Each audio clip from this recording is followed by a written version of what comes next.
एक गांव में एक विद्वान पंडित रहता था। पंडित की धर्मपत्नी तो कुछ साल पहले एक बीमारी की चपेट में आकर परलोक सिधार गई। लेकिन पंडित जी की एक सुंदर और सुशील बेटी थी जिसका नाम चंद्रप्रभा था। पंडित अपनी बेटी से बहुत प्रेम करता था और वह उसके लिए योग्य वर की तलाश में था। पंडित प्रतिदिन प्रातःकाल संध्या वंदन करके आसपास के गांव में भिक्षा के लिए जाता था। इस दौरान चंद्रप्रभा घर का कामकाज निपटा के पानी लेने जाती थी और बाद में भोजन बनाती थी। भिक्षा से आने के बाद पंडित भोजन करके शास्त्रों का अध्ययन करता था। हमेशा की तरह एक दिन चंद्रप्रभा पानी लेने नदी किनारे गई हुई थी। तभी उसकी निगाहें दूसरे किनारे पर खड़े एक युवक से लड़ गई। पहले ही नजर में चंद्रप्रभा ने उसका मन मोह लिया। अब प्रतिदिन वह युवक वहां आकर चंद्रप्रभा को निहारने लगा। चंद्रप्रभा उसकी मनोदशा जान चुकी थी, अतः वह भी उसे निहारने लगी। प्रेम दोनों ओर से था, किंतु मौन था। फासला केवल नदी के दो किनारों का था। अक्सर प्रेम में ऐसा ही होता है, जिसे हम चाहते हैं वो हमारे पास होता है, हमारे साथ होता है, लेकिन फिर भी हम उसके सामने अपना प्रेम व्यक्त नहीं कर पाते। शायद दोनों ही और यह उधेड़ बुन चल रही होती है कि कहीं मैं ऐसा कुछ न कह दूं कि वो नाराज हो जाए। यहाँ पर भी शायद कुछ ऐसा ही था। भय और संकोच ये दो ही हैं जो इंसान को मौन रहने पर मजबूर कर सके। अब यहाँ भय था या संकोच, यह तो कहानी सुनकर आप ही बताइएगा। संयोग से एक दिन इसी तरह एक दूसरे को निहारने में चंद्रप्रभा नदी में फिसल गई। उसकी नदी में गिरते ही वह युवक भी छलांग लगा के कूद पड़ा और उसे पकड़कर किनारे तक लाया और बोला, ध्यान से पानी भरा कीजिए, अगर डूब गए होते तो। मुस्कुराते हुए चंद्रप्रभा बोली, डूबती कैसे, आप जो थे। वहीं से दोनों के प्रेम का मौन भंग हो गया। प्रेम तो था, किंतु चंद्रप्रभा ने मित्रता रखना ही उचित समझा। वह युवक प्रतिदिन मिलने आता, कुछ समय बातचीत करता और चला जाता था। चंद्रप्रभा भी अकेली थी, अतः उसे भी अपने दुख सुख साझा करने के लिए एक मित्र मिल गया। एक दिन उस युवक ने चंद्रप्रभा के सामने विवाह का प्रस्ताव रखा। चंद्रप्रभा ने कहा, मेरा विवाह मेरे पिता के अधीन है, अतः उनसे बात करो। तो वह युवक दूसरे दिन आने का कहकर चला गया। दूसरे दिन वह चंद्रप्रभा के घर पहुंचा।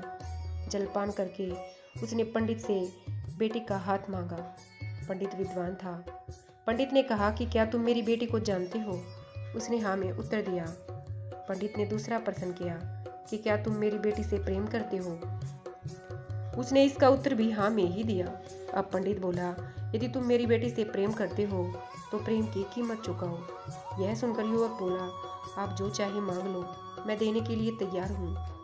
पंडित बोला कि प्रेम करते हो तो प्रेम की कीमत भी तुम्हें पता होना चाहिए। यह सुनकर वह युवक अवाक रह गया। वह सोचने लगा कि प्रेम की कीमत क्या हो सकती है। तभी पंडित हंसते हुए बोला, नहीं पता तो पहले प्रेम की कीमत पता करके आओ, फिर मेरी बेटी का हाथ मांगना। यह सुनकर वह युवक घर से निकल गया और जो कोई राह में मिलता उससे प्रेम की कीमत पूछता।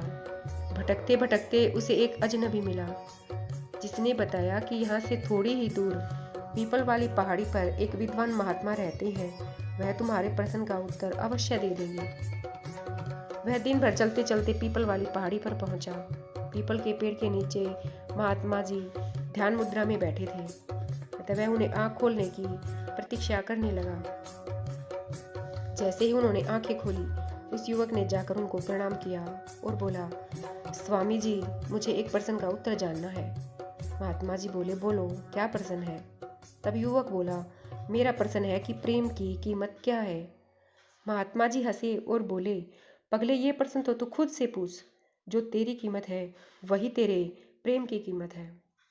उस युवक को बात समझ नहीं आई, अतः वह बोला, महात्मा जी, थोड़ा सरल शब्दों में समझाइए। तब महात्मा जी बोले, तू अपने शरीर से प्रेम करता है कि नहीं?